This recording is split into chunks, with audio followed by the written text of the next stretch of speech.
So imagine being told by God to go preach to your enemies, being told by God to preach in a city where people worship the goddess of sex and war. Sounds like a rough time to me, but that's exactly what Jonas was told to do. So let's get started on Jonas's story. Jonah, or Jonas, was a Jewish prophet. He worshiped Yahweh. At some point in his life, he received a calling from God to go preach to a city called Nineveh. Now, Nineveh is a major city in Mesopotamia. It also happens to be the center of worship for the Anunnaki goddess, Ishtar. And Ishtar is the goddess of love, fertility, war, and sexuality. As you can imagine, the city of Nineveh was full of wickedness in the eyes of Yahweh. So, Yahweh, or as the Bible says, the Lord's word came to Jonas, saying, "Arise and go to Nineveh, that great city, and cry against it, for their wickedness is come up before me." Now, Jonas somehow decides he's not going to go to Nineveh and that it's a good idea to run. So he takes a ship to a place called Tarshish, and on his way, there's a big storm breaks out. The people on the ship all start crying out to their gods, and they question Jonas. And Jonas tells them the truth. He tells them he's running from the God of heaven and the one who created the land and the sea. And their only option is to throw him overboard. At first, they're kind of reluctant, but they finally decide the best thing for them is to throw him overboard.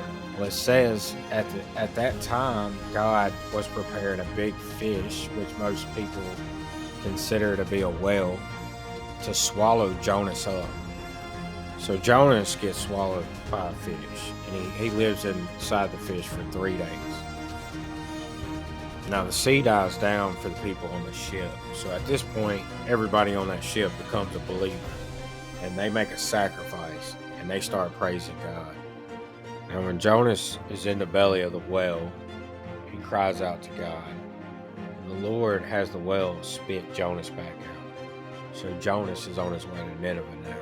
When he actually gets to Nineveh, it says that he began to enter into the city a day's journey, and he cried and said, "Yet 40 days, and Nineveh shall be overthrown."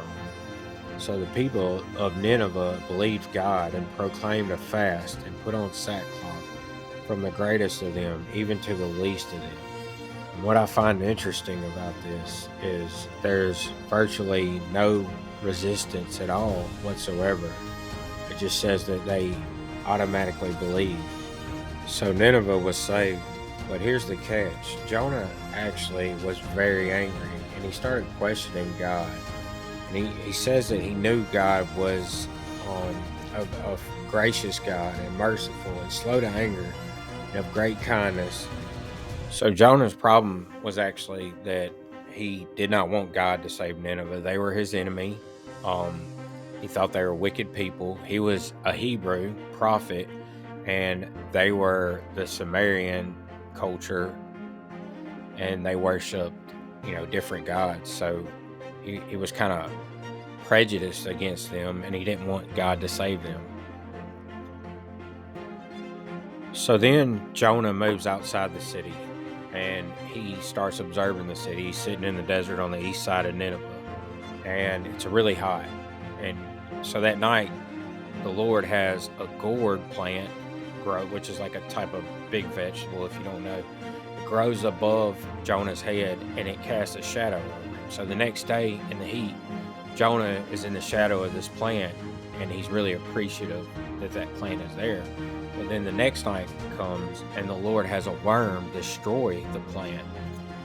So the worm destroys the plant, and then the next day comes, and it's a really hot day, and the Bible says that the Lord has a wind come that is hot, and Jonah gets so hot that he passes out. When he comes to, he basically starts complaining again, and he's saying he's better off dead, And then God comes to him, and God's like, "Why do you get so angry over this gourd that you put no work into, losing this plant that you didn't put any work into? you didn't put any effort into. It was just something that I blessed you with, basically.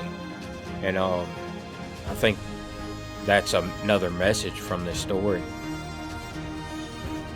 I actually think that that is God telling Jonas and us that we are not to decide what people will be destroyed or what people should receive the message. That He brought those people up, He created those people, and He'll decide.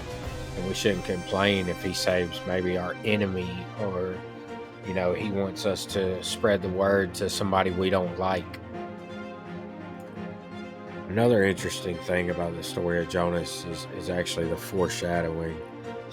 The book of Jonas is in the Old Testament, and Jesus doesn't come around until 800 years later. So basically, you have Jonas being swallowed up and staying in the belly of the whale for 3 days and 3 nights.